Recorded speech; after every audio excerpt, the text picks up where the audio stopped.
عشرونه زموږ ستاسو په فصلونو کې عشرونه دي. وایي جی دا د الله رب العزت وعده ده چې کوم خلک د الله د دین خیال ساتي د هغې مالونو جانونو حفاظت په خدای کوي. بخاری شریف کې روایت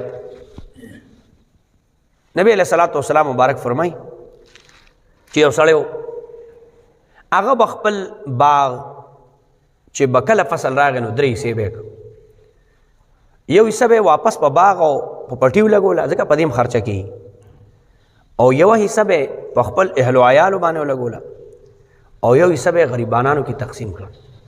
بس دې طریقه وه. نو په هغې ژوند روان، باران نه کېده.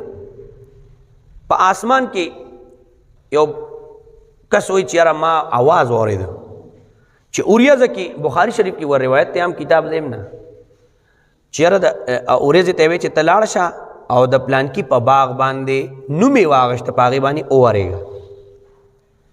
وایي ما خو دا نوم هم دغه کو د اوریځې ته مې کتل چې دا کم خوا روانه ای به زم پسې روان وم، بس یو باغ ته رالم کیو مې کتل یو د خدای بنده پکې لګیا دی او بیلچه ورسره ده او لختې سموي نه اخوا اوبشته نه دې خوا اوبشته، صرف د ده په باغ باران.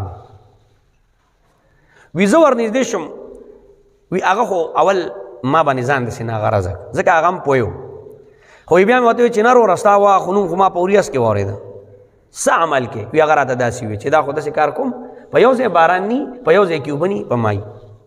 بل ورځ دلته مخکې د دغه کې هم ګلی وشوه صدرګړی کې، داسې د صدرګړی نه ښکته ښکته د کتوزو سایډونو ته هم شوې ده، او داسې شب قدر کې مو شوه او پنجاب کې مو شوه او په مومند د جنسو نه دغه طرف نه ښکته خو زموږ په دې علاقه باران وشو او په بعض ځای کې باران هم نه و. په دې هغې بندونو زما چې څومره معلوم په دغه ځای کې بس لږ لږ ساعت کې صرف دا د باران وشو.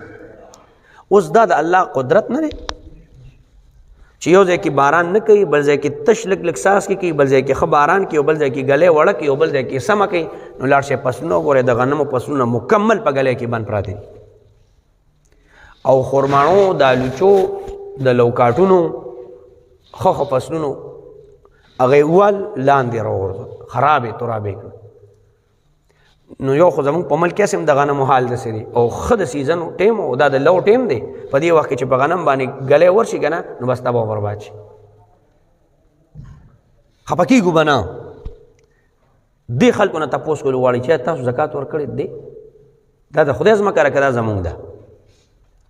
په دې باندې خو صدی نه که کرونه نه کروڑونه کاله تېر شو په دې ځمکه، یو وي زما ده بله وي زما ده، او ځمکه وي ته زمې ته به تا ووینم که نه ته ماله راځې که نه، او ستا به پته هم نه لګي، ستا د اډوکې به هم خاورې شي، اما کې به راننوځي.